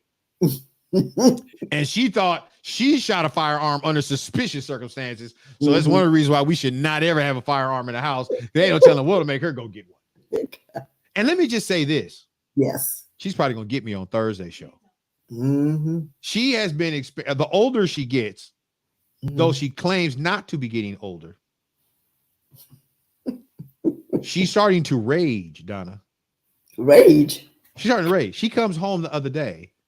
Yeah. Honey, I needed you to be with me. Why? Almost got into a fight. Uh-oh. You almost got into a fight? Uh-oh. And she goes on to tell me this situation that happened. I said, wait, what did that even get you all upset? She's, it just set me off. You don't leave the house without me. Yeah. Don't leave the house without me. Now, I already know that she's already got passenger side road rage. You know what that is? That is where you get upset with the way people are driving and you're not driving. You're not even driving. Yeah. You're going to get me caught up in a situation with somebody and you ain't even the one driving. Right. You ain't the one they going to cut off. They're not coming to your side of the window when they get mad. Right. So I need you to calm it down. We were in for her birthday. Again, I'm going somewhere with all this. For her birthday, we're in the parking lot, and there's a couple comes up behind us, and we're trying to get out to give them our parking spot. Somebody else comes to try to steal the parking spot. So I turn in a particular way so that the couple that we said could get the parking spot can get the parking spot. Well, the other couple got indignant and was angry at the fact that I put my car in a particular way so that another couple can get that parking spot because that was the only parking spot going to be available. Right. Well, so the lady in her car, she ain't looking at us. She makes some type of gesture and motion, and Letitia's going 51, 50 in the car talking to this woman, and I'm like, hey, you ain't the one got to fight them. You ain't gonna get out the car and fight them. I'm the one have to fight them, and then I'm going to jail because I beat up 2 women. Right. Why am I saying all of this? Today,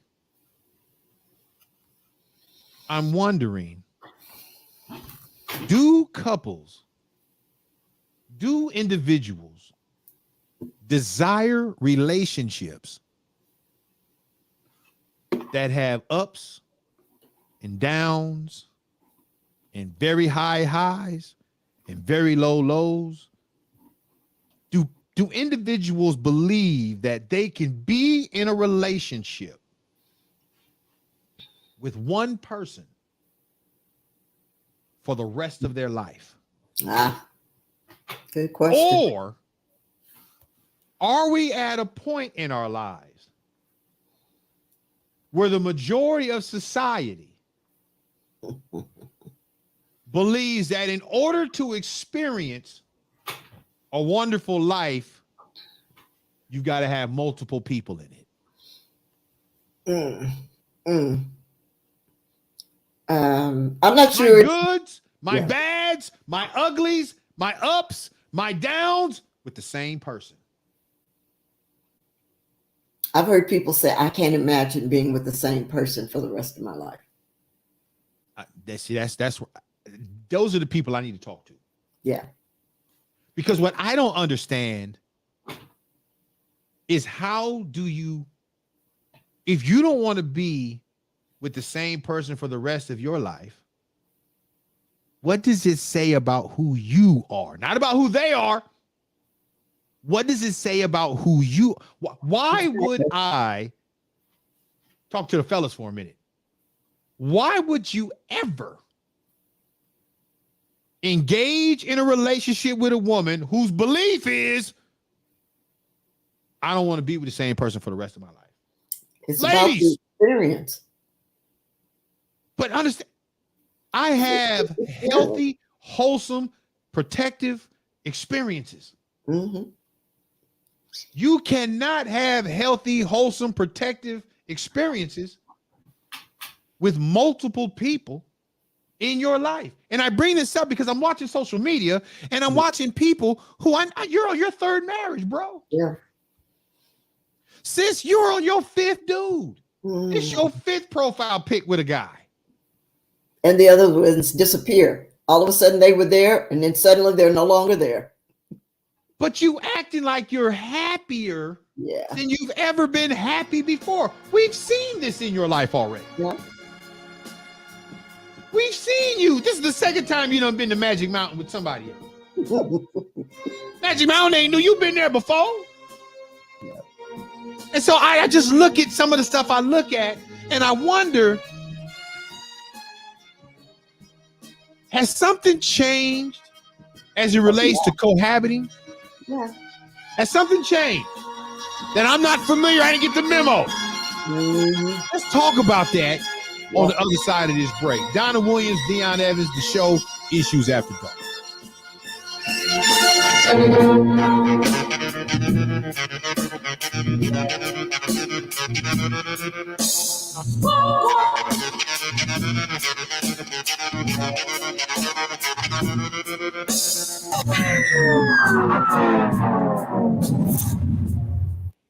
Ladies and gentlemen, live from Morehouse College, Atlanta and New York comes together to praise the Lord. Let us receive Hezekiah Walker and the Love Fellowship Crusade Choir.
music.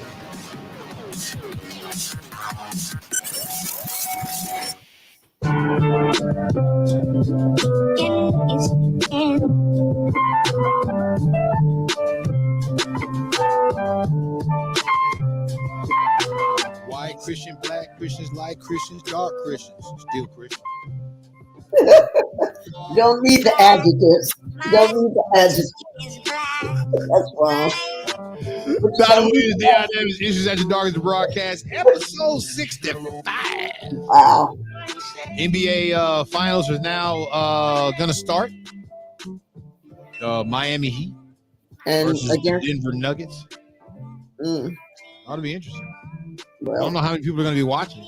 I was going to say, is this a fired up NBA finals? No, not at all. Not at all. Should be a good one still, though. But, you know, your hardcore NBA fans of the better franchises. Yeah.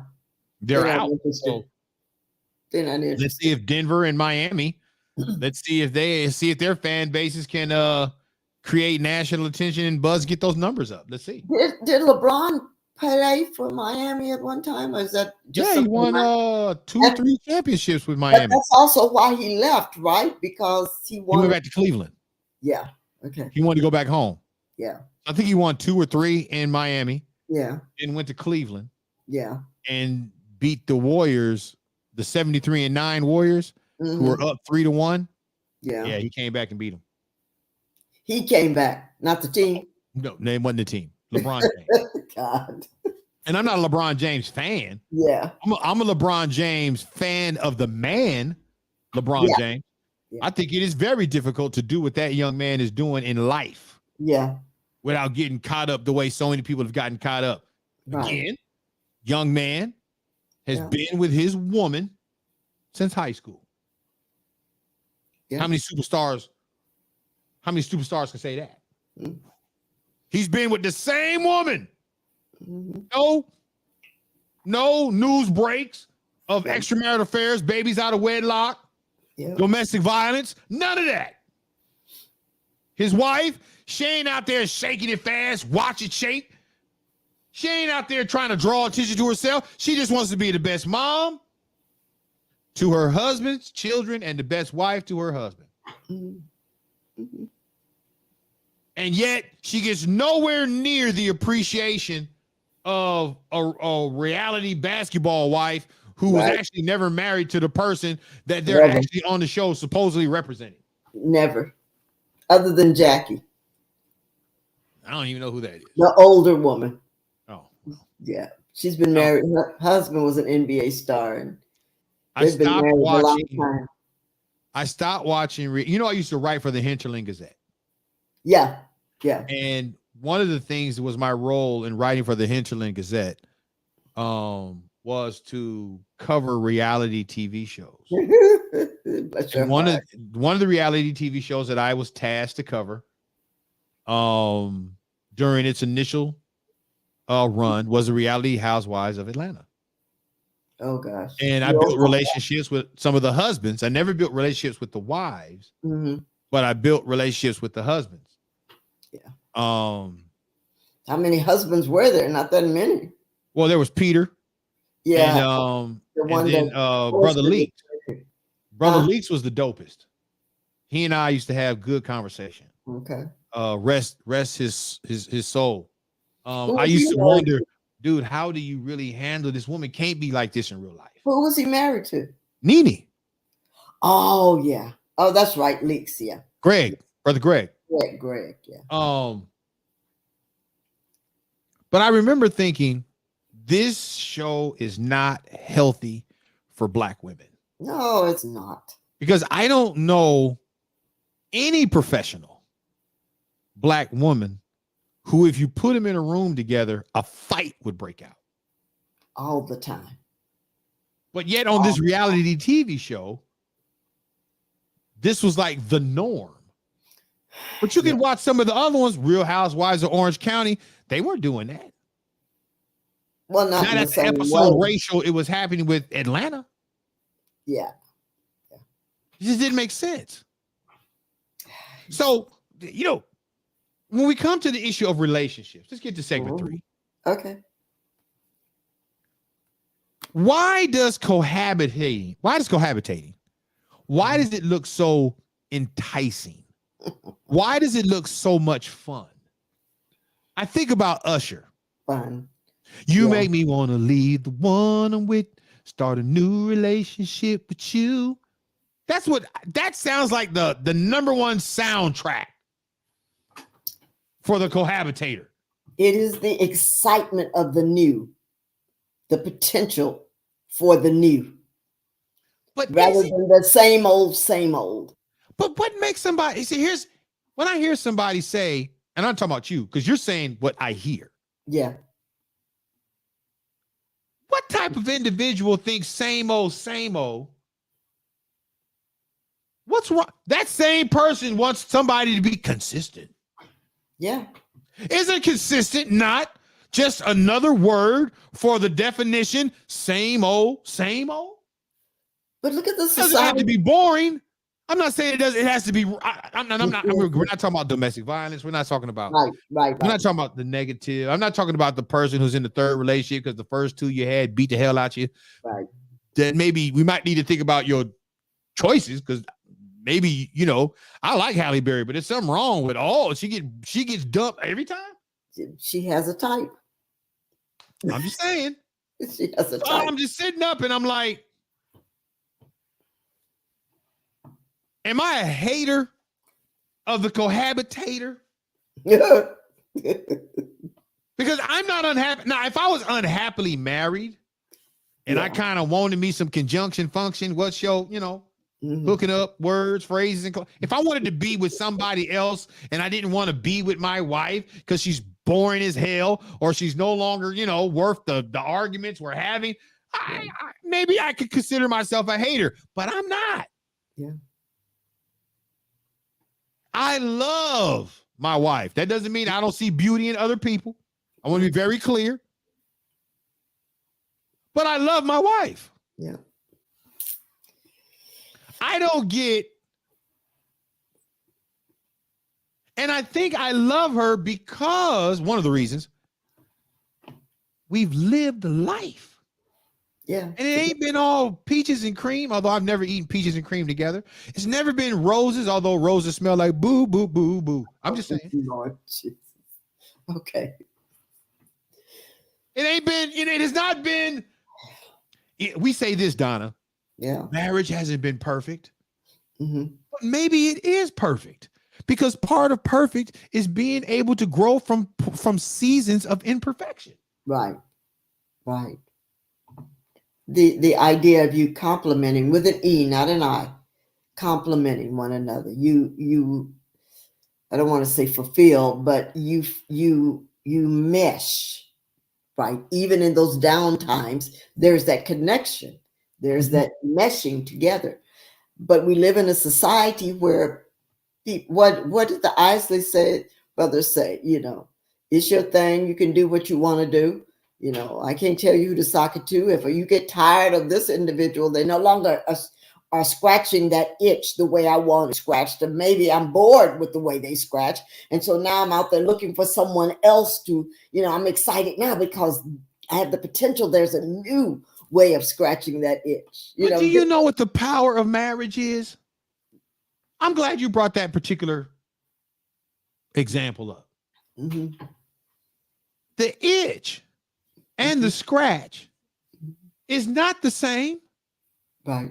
The way in which my wife used to scratch and the way we used to itch in our first 2 years, yes, it is very different in year 28. Right. Right. Now, I guess if she wanted to just remain 2-year married scratcher, I guess that would get boring. Yeah. But she's not done that. I've not done that. Right. We have grown each other. That's why I think we got to do a show on this. And it'll be a little hair raising, but I think it'll be good. We got to talk about the evolution of sex in marriage. Yeah. Because there are things that my wife and I do now. Mm-hmm. You couldn't have told us we'd have done that in the first year of marriage. You could have told us we'd have done that. Still learning each other. You could not have told me. We'd have done that. We'd have acted like that. Like we'd have done that and been okay going out getting ice cream afterwards. Could have told me that. It's part of that. It's part of the, it's marriage for me it's an exploration that I love you and you love me and I trust you and you trust me. Yeah. And it doesn't matter when the down comes, we know it's coming back up. We're safe. Wait it out. We're safe with each other. How can you be safe personally you can't. With multiple people in your life? That's why you have multiple people in your life, because but that's not, you understand? I'm watching. Look, have you ever, I know you see social media, Donna. Mm-hmm.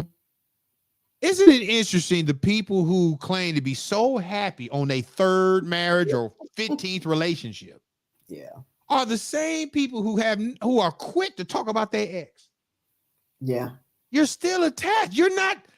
You may be trying to cohabit with this new person, but you still attached to this other individual. You can't shake them. You keep bringing them up. You keep bringing them up. They're not like the one I have now is nothing like. And I'm like, why are you talking about them? The comparisons are like ridiculous. Yeah. You're trying, watch this. You're trying to degrade somebody you made us like, right? Because you're trying to get us to like somebody else that soon you're going to be degrading. No, we don't trust you. Thank you. To open it up, Donna. Help me out. I don't trust you. Here's the deal. Here's what gets me.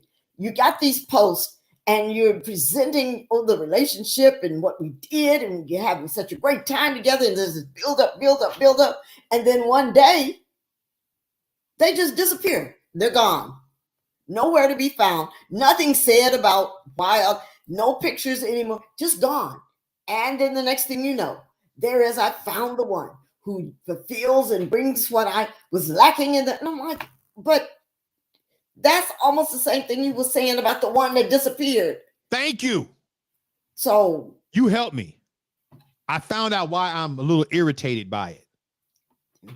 It's not that I don't like the new relationship. Mm-hmm. I don't trust you no more. No. I trusted you in your first relationship, and I supported it. Yeah. Didn't work out. All right. Then say it didn't work out. Now you in another relationship. Mm-hmm. And I'm trying to be supportive, but I was supportive of you and the person you was with. I wasn't just supportive of you. I'm supportive of the person, especially if we're talking about marriage. Yeah. For marriage, it becomes real tough. I'm committed to the husband and the wife. I'm not committed to just the husband or the wife. I'm committed to you both, because I understand in marriage, for you two to make it, everybody in your life has got to care about you both. Right. And maybe that's a show topic. Yeah. You can't have people who care about you, but they don't care nothing about your wife. That's a problem right there. I got a partner that we got partners who, because when he and his wife were together, nobody said anything negative. But when the marriage went sour, all of a sudden, friends were comfortable calling his wife a B. And I'm like, oh, whoa, wait a minute. We didn't call her a B when everything was going well. Why would we call her a B now? Because you were thinking that before. You just didn't say it. But for me, I'm like, I can't do that. Yeah. I was invested in y'all. And then you want to pull out, not because she's so terrible, but because you can't see yourself with the same person. Why get married? Well, that's what they're saying. And then cohabitation is fake marriage. Well, sure. It's fake marriage. Y'all want to act like y'all both coming home from work and y'all coming home and maybe you sleeping in the same bedrooms. I'm pretty sure if you're cohabitating, because you know it all is what it is. But I cannot imagine being in an apartment and for 6 months I've been laying next to the same chick. Then we break up. She's gone because it's my apartment. Right. And 4 months later, I done moved in another chick. Okay, so now the question has to be, what is the real need? It's not to have a companion. So what is the real need that you have to have someone to fill whatever that void is? What is this void? Because it's not for companionship. It's for something else. Well, maybe you are enlightening these individuals. I think they think it's love. I think they think it's this new passion. No. But I think what they're forgetting is if you can't be committed to an individual, then number one, maybe you need to slow down with who you cohabitating or getting in a relationship with. Or maybe you need to rethink relationships altogether. Yeah. Let's hit this break, Donna. We'll come back on the other side and wrap this up. Issues After Dark, Donna Williams, Dion Evans, trying to get you out the monkey wrench. Trying to get you out the monkey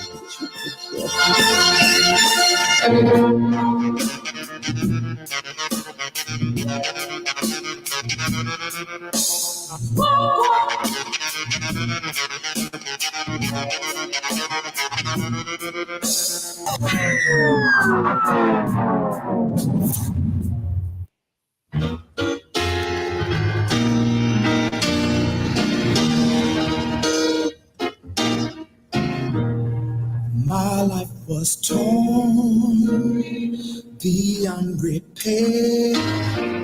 I felt so alone, so no one cared. You came along, gave me a song to ease the pain and erase the shame. You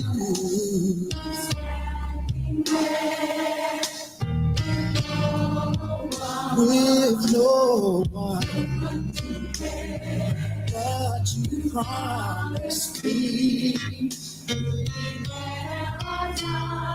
You did.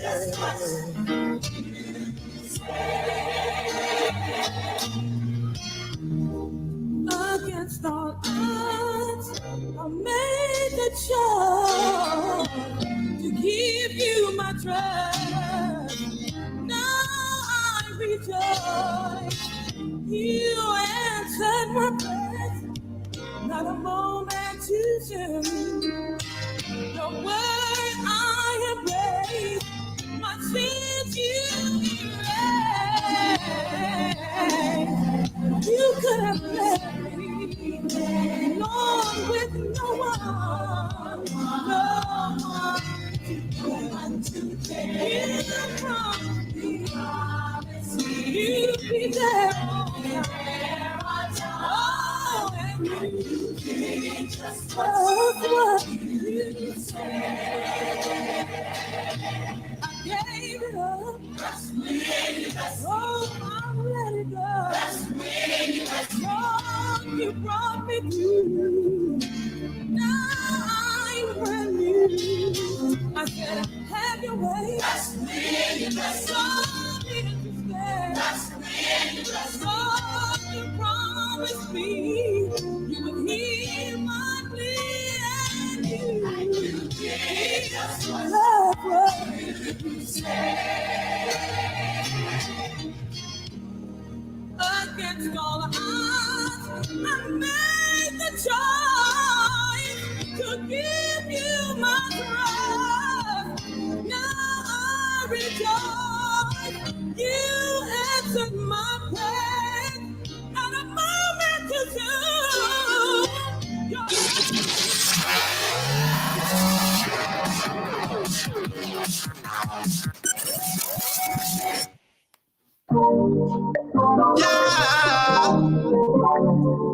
Oh yeah.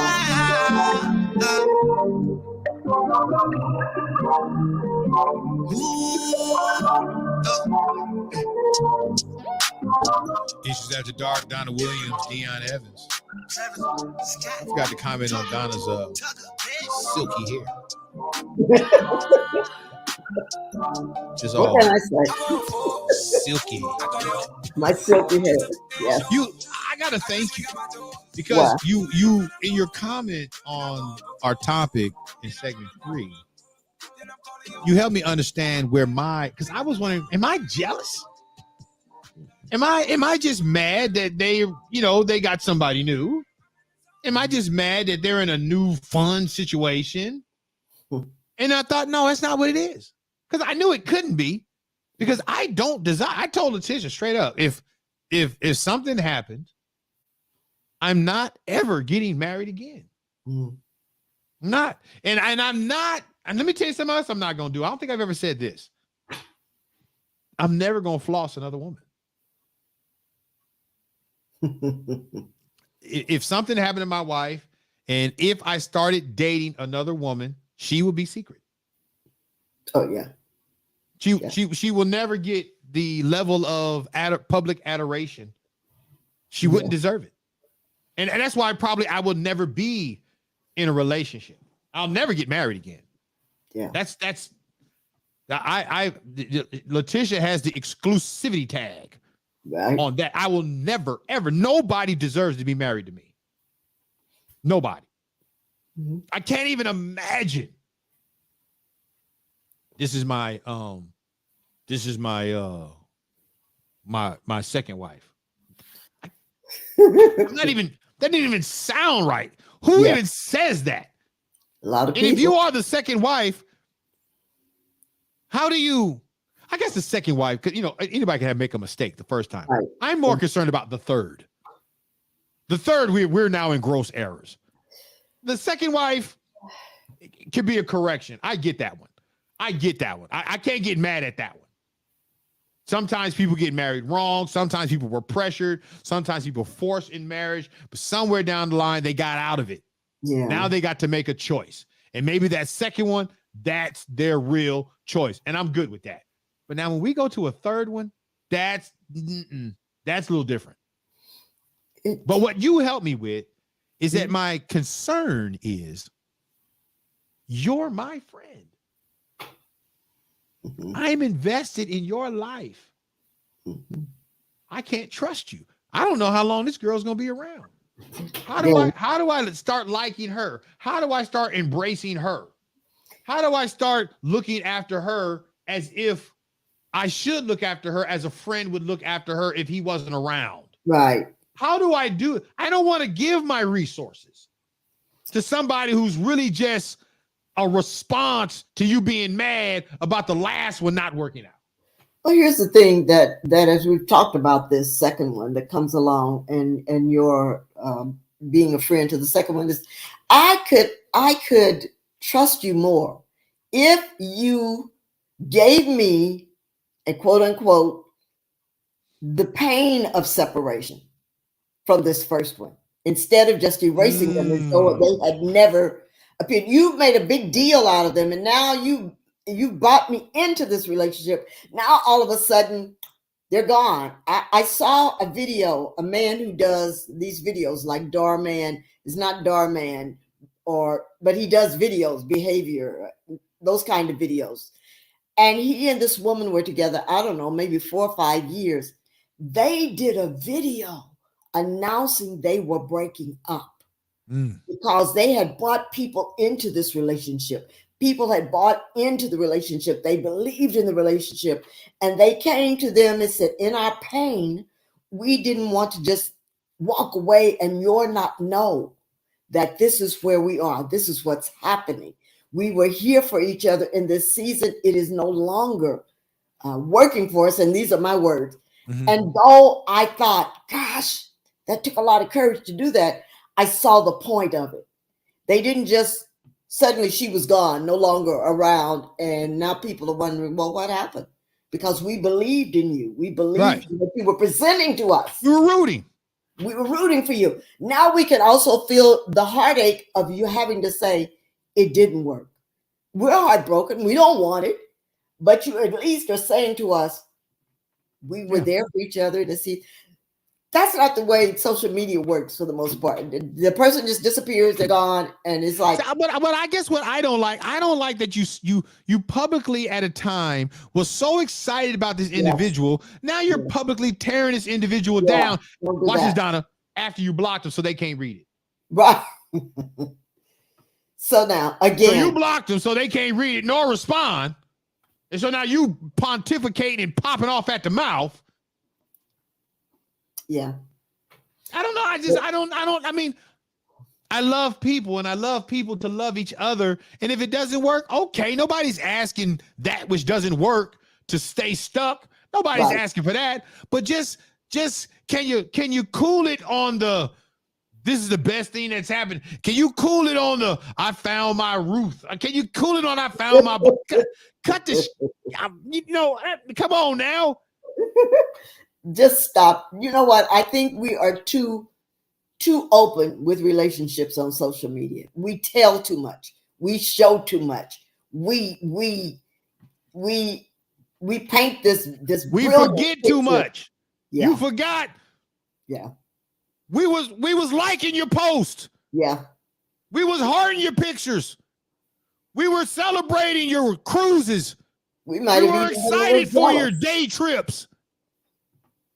Yeah. Now all of a sudden she a B, she an A, she ain't ever been, she ain't down. Y'all see, and then please miss me with the excuse. See, y'all thought it was all this, but what I was going through behind closed doors. Come on, man. Then you should have never posted all that other stuff. Yeah, don't give us false information. And then when we're like, well, man, what happened? Oh, see what y'all know, man. It's been a living hell for a long time. How can you post about that? Exactly. So now I can't trust what you tell me the next time. And that's in the end, I needed this conversation from you because now I understand what it is I'm really feeling. Yeah. I've lost trust in you. I don't trust your narrative. And you're a friend. Yeah. You don't throw them away. But what is it to have a friend that you can't trust? I'm not going to throw you away because I'm a friend. I'm not the kind of person who can't live without you. You're a friend, but you're a friend I can't trust because I watch you make decisions with other people's lives. Yeah. These are people's lives we're talking about here. Mm-hmm. When you talk negative about a quote unquote ex, you're talking about somebody's life. And in a lot of these cases, you're talking about somebody's mama. You're trying to destroy them. Somebody's daddy. Yeah. So why are you doing the hatchet job on them? You bless me because what I realize, what I'm really going through is I'm struggling with trusting them. Yeah. Yeah, because with the next relationship now, I'm looking at it side eye. I'm giving you the side eye in it. Because I'm wondering. I've seen it before. Yeah. Nothing new to see. Or not? Is this real? Or is this another, you didn't know what was going on behind the scenes? Yeah. And you know what always happens is that the next relationship is always shorter. Then the next relationship is always shorter. Oh, it's exhausting. I don't know. I believe Ernestine Banks had it right. That's my grandmother. Yeah, what'd she say?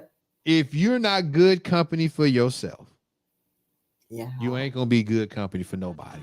Yep. And I don't know about you, but when it comes to myself, I want to be with me. Yeah. For a long time. Exactly. I ain't trying to be me today and be another me tomorrow. I ain't trying to be schizo. Final comment, Donna. Good show. Good conversation. This last one probably could go on a little longer, but it's good. Good.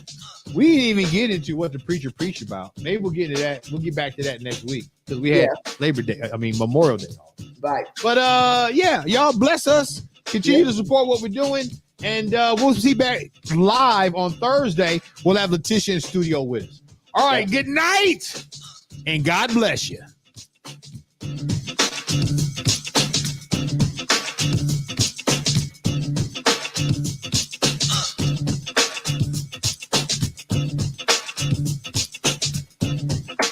You have been listening to Issues After Dark with Donna Williams and Dion Evans.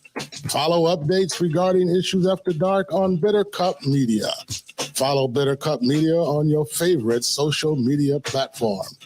Listen live each night, 9 p.m. to 11 p.m. Join the conversations and please ensure your support. Donations to support this broadcast can be sent to Cash App, Venmo, or Zelle at Bitter Cup Media.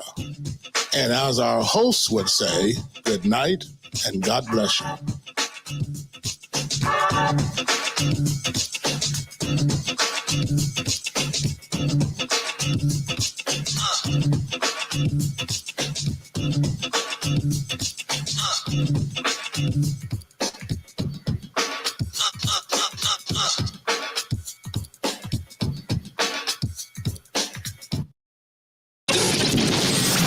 You are listening to the Bitter Cup Media, where inspired, controversial conversations matter.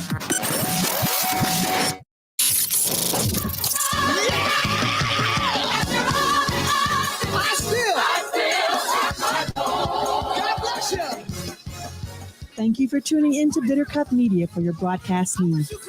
Follow us on Facebook, Twitter, Instagram, and YouTube. Search Bitter Cup Media. Tell a friend, coworker, or family member to join you in listening to our cutting-edge radio broadcast. Remember this, even if our hearts condemn us, God is greater than our hearts, and He knows all things. Bitter Cup Media, signing off.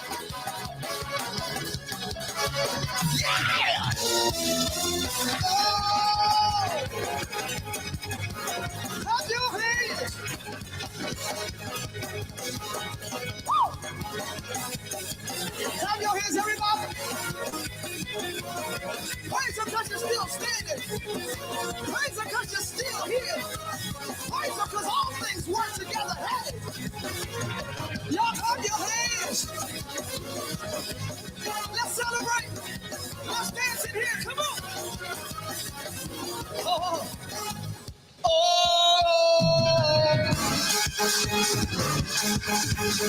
Let's go, come on. Let's go, come on.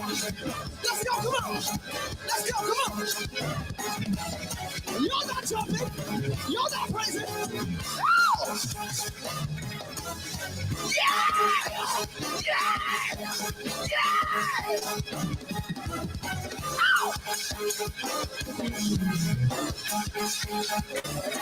Ow!